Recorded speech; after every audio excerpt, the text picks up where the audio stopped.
ನಮ್ಮ ಮಂಗಳೂರು ಜಿಲ್ಲೆಯಲ್ಲಿ ಶಾಂತಿ ಮತ್ತು ಶಾಂತಿಯ ವಾತಾವರಣ ಇರಬೇಕು ಎನ್ನುವುದು ಇಡೀ ಜಿಲ್ಲೆಯ ಜನರ ಭಾವನೆ. ಈ ಜಿಲ್ಲೆಯಲ್ಲಿ ಸಾಕಷ್ಟು ಬುದ್ಧಿವಂತರಿದ್ದಾರೆ, ವಿದ್ಯಾವಂತರಿದ್ದಾರೆ, ಸಮಾಜದ ಏಳಿಗೆಯ ಬಗ್ಗೆ ಯೋಚನೆ ಮಾಡುವವರಿದ್ದಾರೆ. ಇಡೀ ರಾಜ್ಯದಲ್ಲಿ ನೋಡಿದರೆ ಮೆಡಿಕಲ್ ಕಾಲೇಜು ಇನ್ನಿತರ ಶಿಕ್ಷಣ ಸಂಸ್ಥೆ ಕೂಡ ಅತ್ಯಂತ ದೊಡ್ಡ ರೀತಿಯಲ್ಲಿರುವಂತಹ ಒಂದು ಜಿಲ್ಲೆ. ಈ ಜಿಲ್ಲೆಯಲ್ಲಿ ಯಾವುದಿರಬೇಕಂದ್ರೆ ಸಮಾಜದ ಮಧ್ಯೆ ಪ್ರೀತಿ ಇರಬೇಕು, ಕಾನೂನಿನ ಬಗ್ಗೆ ಗೌರವ ಇರಬೇಕು, ಸರ್ಕಾರದ ಬಗ್ಗೆ ನಂಬಿಕೆ ಇರಬೇಕು. ಇವತ್ತು ಸರ್ಕಾರದ ಮೇಲೆ ಒಂದು ನಂಬಿಕೆ ಬರುವಂತ ಒಂದು ಸಭೆಯನ್ನೇ ಇವತ್ತು ಮಾಡಿದ್ದೀವಿ. ಅದಕ್ಕೆ ತುಂಬಾ ಖುಷಿಯಾಗಿದೆ. ಇವತ್ತು ಆ ಒಂದು ತೀರ್ಮಾನವನ್ನು ತಗೊಂಡಿದ್ದೀನಿ. ನನಗೆ ಅನಿಸುವುದು ಯಾವಾಗ ಗಾಯ ಆಯಿತು ಆ ಸಂದರ್ಭವೇ ಇದಕ್ಕೆ ಔಷಧಿ ಕೊಡುವಂತ ಕೆಲಸವನ್ನ ಆ ಸಂದರ್ಭದಲ್ಲೇ ಮಾಡಬೇಕಿತ್ತು. ಈ ರೀತಿಯ ಸಭೆಯನ್ನ ಆ ಸಂದರ್ಭದಲ್ಲೇ ಮಾಡಬೇಕಿತ್ತು ಅಂತ ನನ್ನ ಅಭಿಪ್ರಾಯ. ಯಾಕೆಂದ್ರೆ ನಮ್ಮ ಜಿಲ್ಲೆಯಲ್ಲಿರುವಂತಹ ಜನಪ್ರತಿನಿಧಿಗಳ, ಸಂಸದರು, ಶಾಸಕರ ಎಲ್ಲ ಸಭೆಯನ್ನ ಪ್ರಥಮತವಾಗಿ ಈ ಜಿಲ್ಲೆಯಲ್ಲಿರುವಂತಹ ಜನಪ್ರತಿನಿಧಿಗಳ ಮಧ್ಯೆನೇ ಒಂದು ಸಮನ್ವಯತೆ ಮತ್ತು ಸಾಮರಸ್ಯ ತರುವಂತ ಕೆಲಸ ಸರ್ಕಾರದಿಂದ ಆಗದಿದ್ರೆ ಮುಂದೆ ಖಂಡಿತ ಇದನ್ನು ಕೆಳಗೆ ತಗೊಂಡು ಹೋಗ್ಲಿಕ್ಕೆ ಕಷ್ಟ ಆಗುವಂತದ್ದು ಅಂತ ನನ್ನ ಅನಿಸಿಕೆ. ಈ ಕೆಲಸ ಆಗಲಿಲ್ಲ, ಇವತ್ತು ನೀವು ಮಾಡಿದ್ದೀರಿ. ಮುಂದಕ್ಕೆ ನನ್ನ ಅನಿಸಿಕೆ ಇರುವಂತದ್ದು, ಯಾವತ್ತೂ ಸಂದರ್ಭದಲ್ಲಿ ಎಲ್ಲ ಸಂದರ್ಭದಲ್ಲಿ ಈ ಜಿಲ್ಲೆಯಲ್ಲಿ ಜನಪ್ರತಿನಿಧಿಗಳನ್ನ ವಿಶ್ವಾಸ ತಗೊಳ್ಳುವುದರ ಜೊತೆಗೆ ಈ ಜಿಲ್ಲೆಯಲ್ಲಿ ಇರುವಂತಹ ಎಲ್ಲ ಇವತ್ತೆಲ್ಲ ಯಾರನ್ನೆಲ್ಲ ಕರೆದಿದ್ದೀರಿ ಅವರನ್ನೆಲ್ಲ ವಿಶ್ವಾಸಕ್ಕೆ ತಗೊಳ್ಳುವಂತ ಕೆಲಸವನ್ನ ಸಣ್ಣ ಪುಟ್ಟ ಘಟನೆ ಆದ ತಕ್ಷಣ ಕೂಡ ಇದಕ್ಕೆ ಸ್ಪಂದನೆ ಮಾಡುವಂತ ಕೆಲಸವನ್ನ ಸನ್ಮಾನ್ಯ ಉಸ್ತುವಾರಿ ಸಚಿವರು ಮಾಡಿದ್ರೆ ಇದು ಒಳ್ಳೇದಾಗ್ತದೆ. ನಮ್ಗೆ ಕೂಡ ಬೇಕಾಗಿರುವಂತಹದ್ದು ಇಲ್ಲಿ ಶಾಂತಿ ಬೇಕು, ಸುವ್ಯವಸ್ಥೆಯನ್ನ ಕಾಪಾಡುವಂತ ಅಧಿಕಾರಿಗಳು ಇವತ್ತು ಹಿಂದೆ ಇದ್ದ ಅಧಿಕಾರಿಗಳು ಕೂಡ ನೀವೇ ಕೊಟ್ಟದ್ದು. ಇವತ್ತು ಬಂದ ಅಧಿಕಾರಿಗಳು ಕೂಡ ನಮ್ಮ ಸರ್ಕಾರದ ಅಧಿಕಾರಿಗಳು.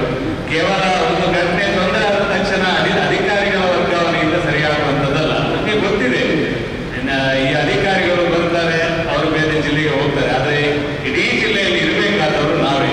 ನಮ್ಮ ಜಿಲ್ಲೆಯನ್ನ ಒಳ್ಳೆ ರೀತಿಯಲ್ಲಿ ತಕೊಂಡು ಹೋಗುವಂತ ಎಲ್ಲ ಆಲೋಚನೆಗಳನ್ನ ಮಾಡುವಂತವರು ನಾವೇ ಆಗಬೇಕು. ಆ ಹಿನ್ನೆಲೆಯಲ್ಲಿ ಸಾಕಷ್ಟು ಶಾಂತಿ ಆಗ್ತದೆ. ಭಾಷಣ ಮಾಡಲಿಕ್ಕೆ ಯಾವ ಸಂದರ್ಭ, ಯಾವ ಕಾರಣ ಆಯಿತು, ಈ ಎಲ್ಲ ಸಂಗತಿಗಳ ಬಗ್ಗೆ ವಿಮರ್ಶೆ ಮಾಡುವಂಥದ್ದು ಕೂಡ ಅಷ್ಟೇ ಸತ್ಯ ಇದೆ. ಈ ಜಿಲ್ಲೆಯಲ್ಲಿ ಯಾವಾಗ ತೊಂದರೆ ಆಗುವುದಂದ್ರೆ ನಮ್ಮ ಯೋಚನೆಗಳು, ಪರಸ್ಪರ ನಂಬಿಕೆಗಳು ಅಪನಂಬಿಕೆ ಆದಾಗ ಮಾತ್ರ ಇದು ಆಗುವಂಥದ್ದು. ಆಯಾಯ ಸಂದರ್ಭದಲ್ಲಿ ನಮ್ಮ ಜಿಲ್ಲೆಯನ್ನ ಒಳ್ಳೆ ರೀತಿಯಲ್ಲಿ ತಕೊಂಡು ಹೋಗುವಂತ ಕೆಲಸವನ್ನ ಮಾಡಬೇಕು. ಈಗ ಉದಾಹರಣೆಗೆ ನಾಡಿದ್ದು ನಮ್ದು ಉತ್ಸವ ಇದೆ, ಶ್ರೀಕೃಷ್ಣ ಜನ್ಮಾಷ್ಟಮಿ ಉತ್ಸವ ಇದೆ, ಆನಂತರ ಗಣೇಶೋತ್ಸವ ಇದೆ, ಆನಂತರ ಶಾರದೋತ್ಸವ ಬರ್ತದೆ. ನಾನು ನಮ್ಮ ಪೊಲೀಸ್ ಆಯುಕ್ತರು ಈಗಾಗಲೇ ಒಂದು ಸರ್ಕ್ಯುಲರ್ ಅನ್ನು ಕಳಿಸಿದ್ದಾರೆ. ನಾನು ವಿನಂತಿ ಮಾಡೋದು, ನೂರಾರು ವರ್ಷಗಳಿಂದ ಈ ಜಿಲ್ಲೆಯಲ್ಲಿ ನಾವು ಉತ್ಸವಗಳನ್ನ ನಾನೇ ಒಂದು ಉತ್ಸವದ ಜವಾಬ್ದಾರಿ ಅಂತ. ನೀವು ಅಲ್ಲಿ ಬೇಕಾದ್ರೆ ಕೇಳಿ, ಒಂದು ಉಳ್ಳಾಲವೇ, ಅಲ್ಲಿ ಬೇಕಾದ್ರೆ ಕೇಳಿ. ನಾವೇ ಎದುರು ನಿಂತು ಪೊಲೀಸರಿಗೆ ಹೆಚ್ಚು ಹೊರೆ ಆಗದ ರೀತಿಯಲ್ಲಿ ಅದನ್ನು ಸರಿಯಾದ ದಿಕ್ಕಿನಲ್ಲಿ ತಗೊಂಡು ಹೋಗುವಂತ ಪ್ರಯತ್ನ ಮಾಡ್ತೇವೆ. ಇಂಥ ಸಂದರ್ಭದಲ್ಲಿ ನೀವು ಇಷ್ಟೇ ಗಂಟೆಗೆ ಮುಗಿಸ್ಬೇಕು, ನನ್ನದೇನು ಆಕ್ಷೇಪ ಇಲ್ಲ. ಭಾರಿ ಗಂಟೆ ಆಗುವುದಕ್ಕೆ ನಮ್ದು ಕೂಡ ಸಾಮರ್ಥ್ಯ ಇಲ್ಲ.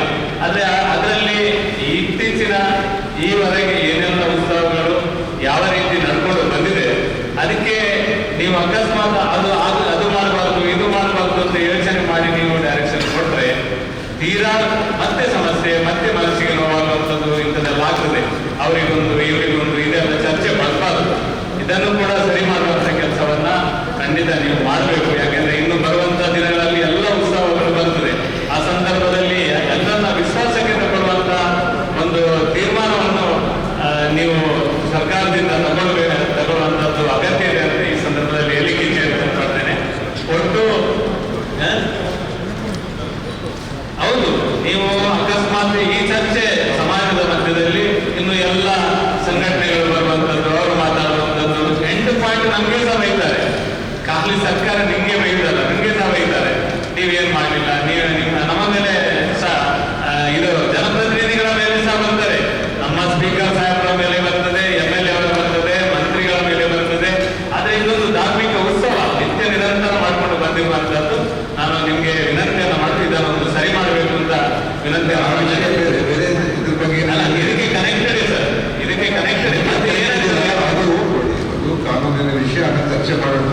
ಅದನ್ನು